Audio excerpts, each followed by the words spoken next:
Ainda em pé, abra a palavra de Deus comigo para a mensagem dessa manhã no Evangelho de Mateus.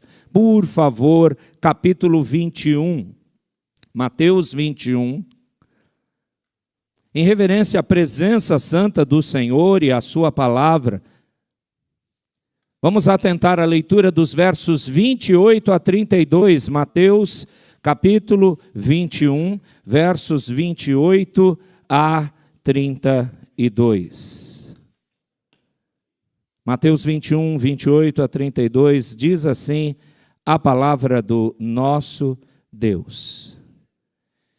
E que vos parece, um homem tinha 2 filhos. Chegando-se ao primeiro, disse: Filho, vai hoje trabalhar na vinha. Ele respondeu: Sim, Senhor. Porém, não foi. Dirigindo-se ao segundo, disse-lhe a mesma coisa. Mas esse respondeu: Não quero. Depois, arrependido, foi. Qual dos 2 fez a vontade do Pai? Disseram: O segundo. Declarou-lhes Jesus: Em verdade vos digo que publicanos e meretrizes vos precedem no reino de Deus. Porque João Batista, veio a vós outros no caminho da justiça, e não acreditastes nele, ao passo que publicanos e meretrizes creram. Vós, porém, mesmo vendo isto, não vos arrependestes, afinal, para acreditardes nele. Podem se assentar. Hoje, dia 30 do mês de julho, último domingo, aliás, o 5º domingo desse mês, nós estamos e rogamos que o Senhor nos auxilie, terminando a mensagem, a série de mensagens sobre apostasia, agora de manhã e à noite, se Deus nos der condição. E eu sempre estou iniciando essas mensagens relembrando que o tema é muito pesado. Que, sinceramente, nenhum pregador tem a alegria de lembrar disso. Porém, até agora, nós já identificamos uma coisa que é inquestionável. A apostasia é um fato. Crentes, ou aqueles que se dizem crentes, se você preferir, largam, abandonam a fé. E nós temos tratado isso como um aviso, um alerta, para que ninguém entre nesses caminhos. O maravilhoso é que o Senhor Jesus já havia ensinado aqueles seus primeiros discípulos, aqueles que viram ao vivo e a cores o seu ministério terreno, sobre isso. O que acabamos de ler é uma das parábolas que talvez nós não tenhamos ela tanto na mente, porque ela é uma primeira de 3 parábolas por meio das quais o Senhor Jesus vai repreender de propósito os líderes judeus. É isso que ele vai fazer. Essa parábola do verso 28 a 32 que lemos, uma segunda ainda aqui em Mateus 33 a 46, e a última já no capítulo 22, os primeiros 14 versos. Tem o mesmo intuito, repito, repreender aqueles líderes muito autocentrados, no sentido de se exaltarem como santos, obedientes a Deus, mas tudo isso era uma grande mentira. A primeira, que é essa parábola, e a terceira, a do capítulo 22, são exclusivas em Mateus. Você não tem nos outros evangelhos semelhantes. Marcos e Lucas, você não tem. João não é um evangelho sinótico, isto é, semelhante. Ele não trabalha com os ensinos de Cristo, a vida do ministério terreno de Cristo, de uma maneira cronológica, diferente de Mateus, de Marcos e de Lucas. Mas Mateus é o único que fala, por exemplo, essa parábola que lemos. Você não vai encontrar paralelo, então nós dependemos realmente daquilo que Deus orientou, daquilo que Mateus lembrou. Um pai e 2 filhos. É nesse contexto que a ilustração é baseada. Evidentemente, se você conhece o contexto próximo, desde o verso 23, o Senhor Jesus está ali sendo de novo questionado sobre a sua autoridade. Por que ele fazia aqueles sinais? Por que ele ensinava daquele jeito? Evidentemente, o questionamento não eram de pessoas que estavam muito desejosas de estarem perto de Yahvé, o Deus da aliança, o Deus do pacto, não. Eram os religiosos, aqueles que diziam, nós sabemos como agradar a Deus, e o Senhor é uma anomalia. Então, a gente quer comprovar com que autoridade o Senhor fala assim. Então, a discussão de sempre, líderes religiosos judaicos contra o nosso Senhor, Salvador e Mestre, Cristo Jesus. E Jesus, então, para responder com que autoridade ele fazia isso, ele faz uma pergunta. Se vocês responderem a minha pergunta, aí eu digo para vocês. E a pergunta que vem encaminhando até chegar à parábola foi essa. O batismo do João Batista, respondam para mim, perguntou Jesus. O batismo dele era do céu ou era da terra? E aquele povo maldoso, falsos religiosos, na verdade, eles estavam espertos, eles estavam atentos, eles queriam pegar Jesus, eles não queriam ser pegos. Apenas com seus olhos, dê uma olhada como eles pensaram em responder, verso 26. Desse mesmo capítulo. Se dissermos que o batismo de João era dos homens, a gente precisa temer o povo, porque todos consideram João como profeta. Mas antes de falarem isso, no verso 25, está dizendo que eles começaram, depois da pergunta de Jesus, a discorrer entre si. Se a gente falar que o batismo de João Batista veio do céu, então ele dirá para nós, por que vocês não acreditaram nele? Estamos numa sinuca de bico agora. Ele vai pegar a gente é que tem que pegar ele. E aí eles responderam, parece um crente de verdade, né? Verso 27, não sabemos, miseráveis. Eles queriam enfrentar o meu Redentor, eles queriam dizer, o Senhor tem uma lábia muito boa, mas tudo isso é mentira. É isso. É assim. Jesus, então, 27. Bom, já que vocês não sabem, nem eu vos digo com que autoridade eu faço essas coisas. E aí, tudo bem? Parou? Jesus saiu vitorioso do embate? Não, porque a verdade precisa continuamente ser dita. Ela não pode ser parada. Ah, eu vou ouvir isso de novo? Vai. E de novo, e de novo, e de novo. E ele conta então a parábola do pai e 2 filhos. Com essa parábola, o nosso Senhor Jesus, ele pretende representar exatamente a conduta dos judeus e a conduta daqueles pecadores. Os publicanos, cobradores de impostos, né? A pária da sociedade judaica, porque eram judeus que se venderam por dinheiro para cobrar impostos do Império Romano contra os seus conterrâneos. Era a raça ruim, aquele povo queria que eles morressem. E também os demais pecadores que nunca conseguiam obedecer à lei. Veja que Jesus fala de prostitutas, meretrizes. Muito bem. Os líderes judeus, eles são os que haviam dito, falavam, que obedeceriam a Deus, mas não fizeram nada disso.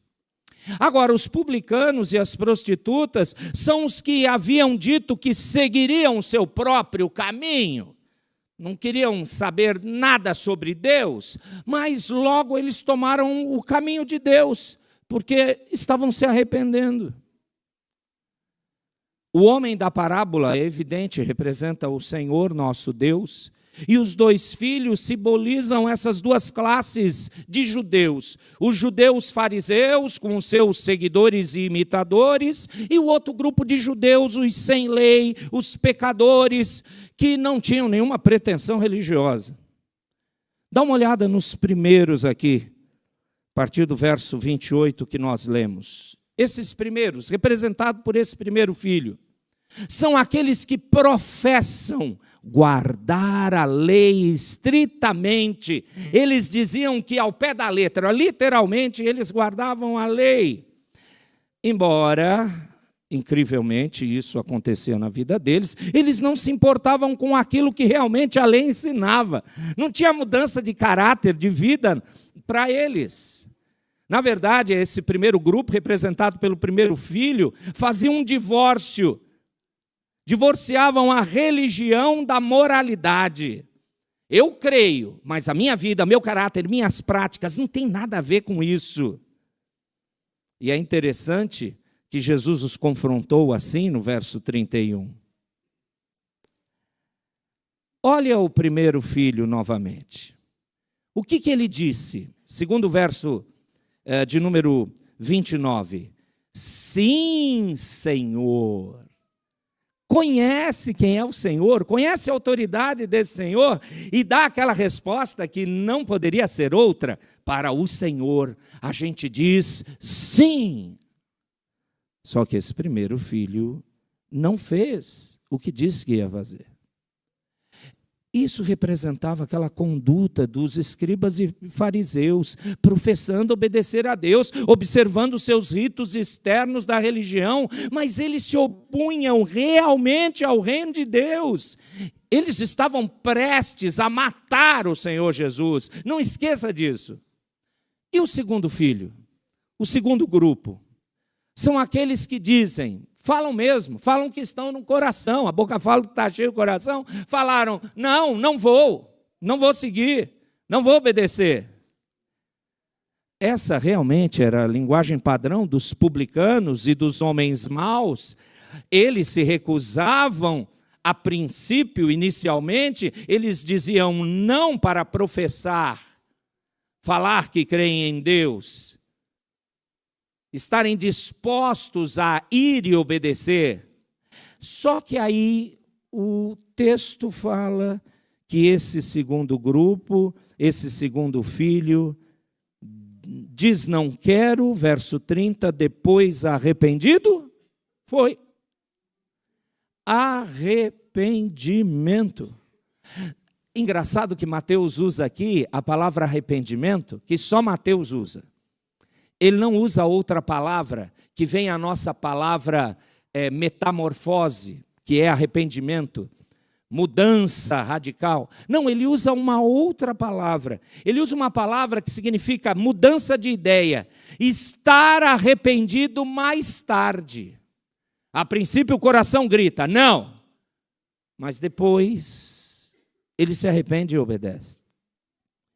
Então, o que Jesus está falando é que aqueles publicanos, pecadores, prostitutas, a ralé daquela sociedade, depois de ouvir a pregação de João Batista, depois de ouvir os ensinos de Cristo, aqueles ímpios se arrependiam e obedeciam. E aí, na história que o Senhor Jesus está contando, esse rapaz que se arrependeu tanto por ter se recusado obstinadamente a obedecer o seu pai, depois ele obedeceu. Meus irmãos, a verdadeira crença em Cristo, ela é acompanhada de transformação de vida. E se eu quero descobrir se a minha vida foi transformada por Cristo, então uma palavra tem que acontecer: obediência. Obediência.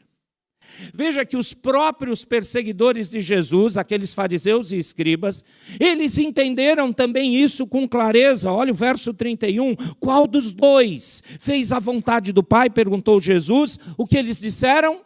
O segundo. Declarou-lhes então Jesus: em verdade vos digo que publicanos e meretrizes vos precedem, vão entrar no reino primeiro, ou melhor dizendo, no lugar de vocês. Que coisa! Mas eles entenderam.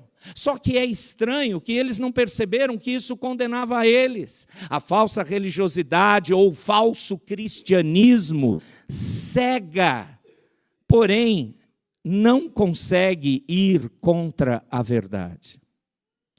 É por isso, queridos, que a chave para a gente compreender essa parábola de uma forma correta, realmente você entendê-la, é que essa parábola não elogia ninguém. Não está exaltando nenhum dos dois grupos. Ela nos apresenta a imagem de dois grupos humanos muito imperfeitos. E nenhum deles era melhor que o outro. Nenhum dos dois filhos dessa parábola era o tipo de filho que alegraria a vida de um pai. O filho ideal seria aquele que aceita as ordens de seu pai com obediência e muito respeito, e por causa disso obedece ao pé da letra, não questiona, vai e faz. Esse garoto bom. Todo mundo quer ter um filho assim, com certeza. Mas ambos, os dois filhos da parábola, eram imperfeitos. Aquele filho que no final obedeceu, realmente era 1000 vezes melhor que o outro, mas os dois não tinham qualificação para poder obedecer. Não tinham coração quebrantado, estavam enganados pelo pecado, ou como a Bíblia diz, mortos. Então, o que é que nós podemos aplicar disso em relação à apostasia? Eu acho que ficou claro, não é? Não adianta você ser um religioso que não vê vida transformada e não obedece. Mas você já percebeu que não vai conseguir, eu e vocês, fazermos isso por nós mesmos, se não houver arrependimento? Então, o tema dessa mensagem é que o verdadeiro arrependimento é que aniquila a apostasia. O verdadeiro arrependimento acaba com a apostasia. Eu quero fazer 4 aplicações. Primeira delas, a apostasia é a falsa religião. Porque qualquer religiosidade que não obedece a Deus é falsa. Qualquer religiosidade que não altera a vontade, isto é, o caráter da pessoa, é uma religiosidade falsa. Então essa é a primeira aplicação. Apostasia é a falsa religião. Aqueles doutores da lei do tempo de Jesus demonstravam isso muito bem. Segunda aplicação, Deus dá a ordem e é imperativo a obediência. Você viu isso no verso 28? Filho, vai hoje trabalhar na vinha. Essa ordem é verdadeira e é colocada sobre nós todos, porque a verdadeira obediência acontece somente depois de arrependimento.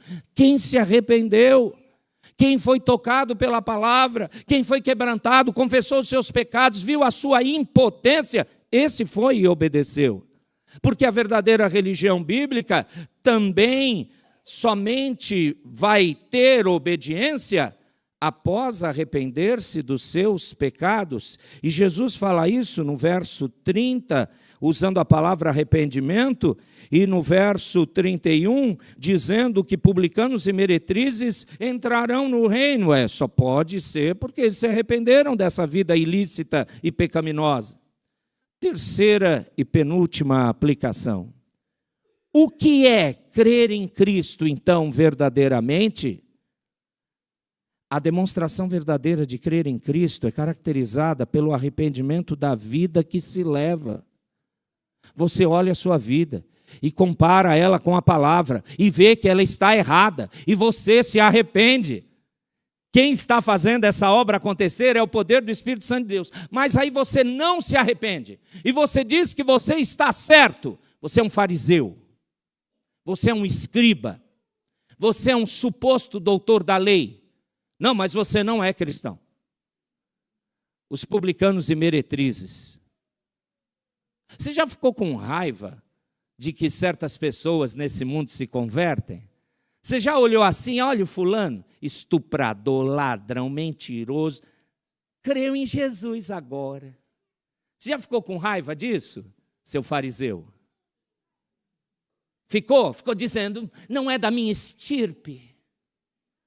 Eu amo ser da igreja presbiteriana, mas você usa o denominacionismo para pisar em cima dos outros. Sua igreja estuda a Bíblia? A sua igreja tem escola dominical? Ah, você é cruel, hein, fariseu?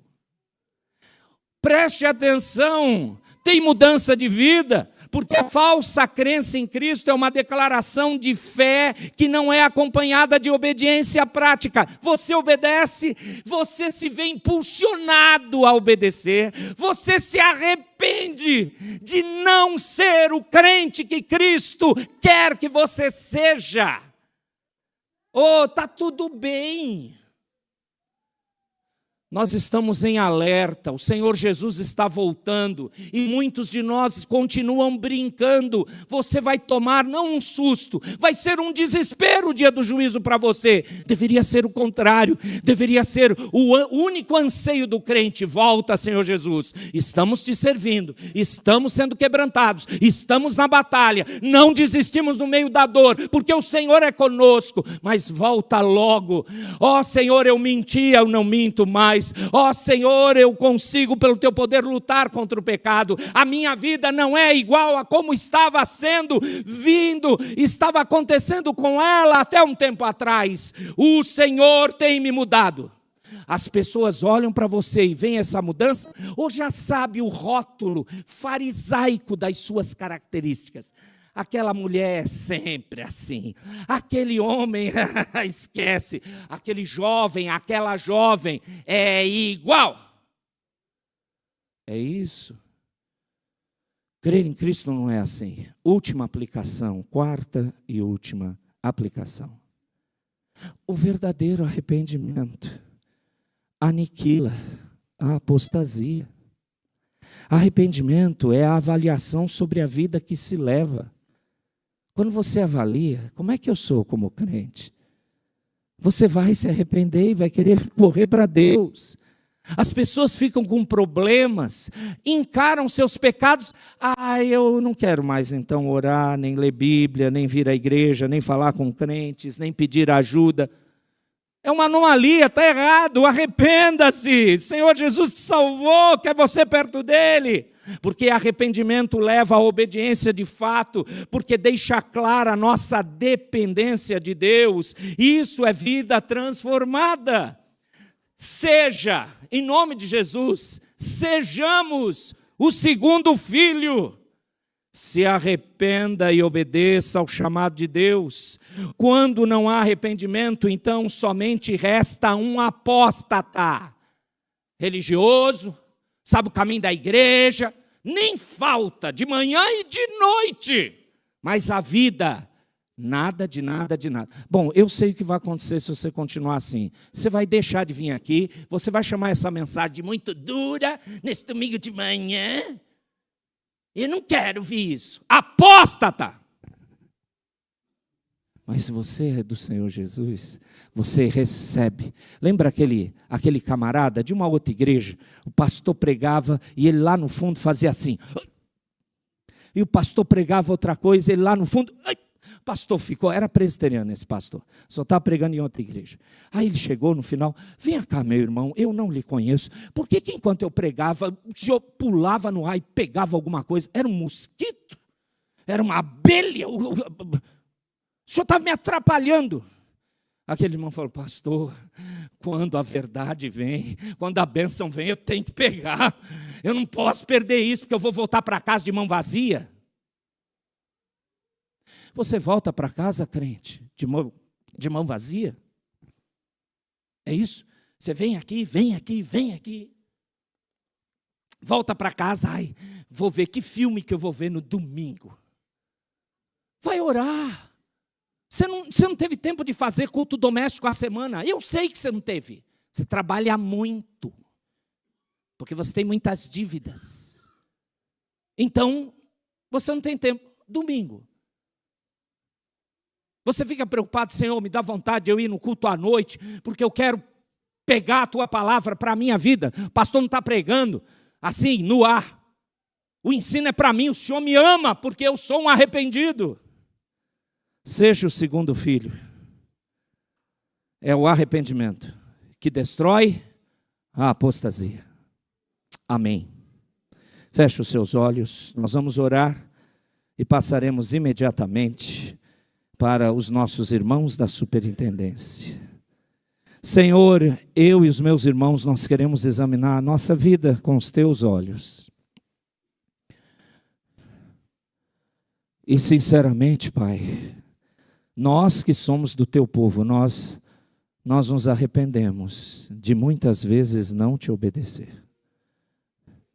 O Senhor nos arrancou de religiosidades falsas, de apostatarmos da fé. O Senhor fez isso com aqueles que são do teu povo. O Senhor já nos ensinou a tomarmos a tua palavra como regra de fé e prática para nós.